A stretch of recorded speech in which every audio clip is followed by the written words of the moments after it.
All right, real honest moment about today's show. You guys ready for this? I need to get something off my chest here. As I was listening to the radio last week and I was hearing a show about female empowerment and breaking glass ceilings, and I was thinking, why is that still necessary? My wife is more educated than I am. All my college classmates went further in medical school than I did. All my bosses my entire life have been women. The women here at Fox 2, some of the finest you'll ever see. Mike, all of your sisters are way ahead of you. John, the women in your life are more amazing than you. I'm not just saying this, it's actually very true. But then at the Republic, so I thought, why are we still doing shows on women empowerment and breaking glass ceilings, right? They've all gone way past all of us. But then John, at the Republican National Convention this week, there was a woman, Abby Johnson, who still is pushing for head of household voting, where the woman defers to the man to cast the one vote for the household. How does that still happen? Well, I don't think this is a widespread sentiment being held and pushed out there, Brown. I don't think you're going to see people taking to the streets and saying that women should stop having the right to vote. This is not an issue that has much, shall we say, public appeal. Well, Mike, does that make sense? I'm like, why are we still having this debate? And then I'm like, oh, well, she's still being invited to talk somewhere publicly. Well, not only was she invited to talk, she was one of the 4 speakers that they put in prime time that night. This is a reflective of who Donald Trump is. It's pathetic, it's disgusting, and it's sick.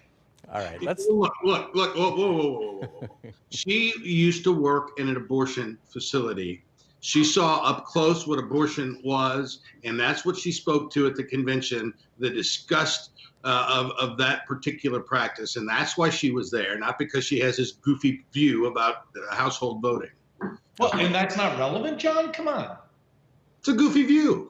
You've got some. That part. All right, that part is goofy. Yes, we'll give you that one. All right. To argue or not to argue? Well, when it comes to a lot of things, these guys argue about pretty much everything. So, no, not that video, guys. Those guys aren't arguing about anything. I skipped past that story. Let's talk about masking here. The CDC released some new guidance this week, and there's an odd one here, okay?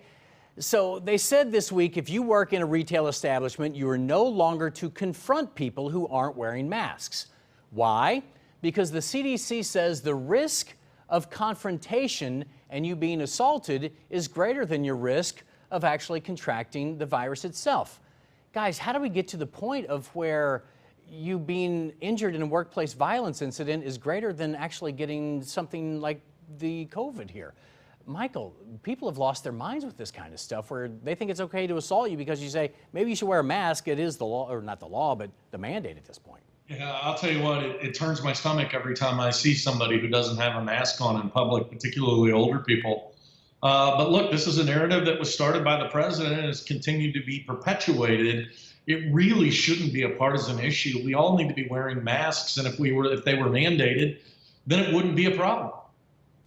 John, what are you doing these days are you doing anything differently to keep the peace? I find myself being nicer than ever, like letting people into traffic, waving at people. I'm just trying to be nice to maybe spread the peace a little bit. Well, you always try to be nice, Brown. Look, you can mandate mask wearing. It's not going to appreciably change the percentage of people wearing masks if it changes it at all. People who aren't wearing, and I wear masks. When I go out, I'm masked up every time. But people that aren't wearing masks out there, some of them are doing it out of principle. And that's not going to change if you've got a mandate in place. And, I would encourage people not to pick fights at the supermarket. There's too many tomatoes to be thrown. Right. And finally, this one, I want your thoughts on this one, John. Kentucky Fried Chicken hitting pause on their 64-year-old slogan saying it doesn't feel right now.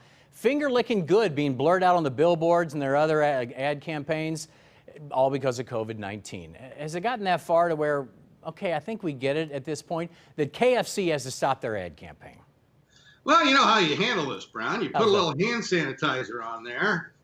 Then you pick up your fried chicken, you take a bite, and then you can lick your fingers if you want. You get a little alcohol with your chicken. No, I'm not stopping, Michael. Yeah, I didn't get it, but whatever. I didn't eat Kentucky Fried Chicken to start with, so I'm okay. Dude, you saw the video before, though. Krispy Kreme with the Kentucky Fried Chicken in between? Come on. You got to lick your fingers. Oh, I'm done. Count me in. All right. Still to come here on Hancock and Kelley. It's time for final thoughts. We'll leave you with a beautiful shot of the Clark Bridge. thanks to our BMW of West St. Louis Drone Fox.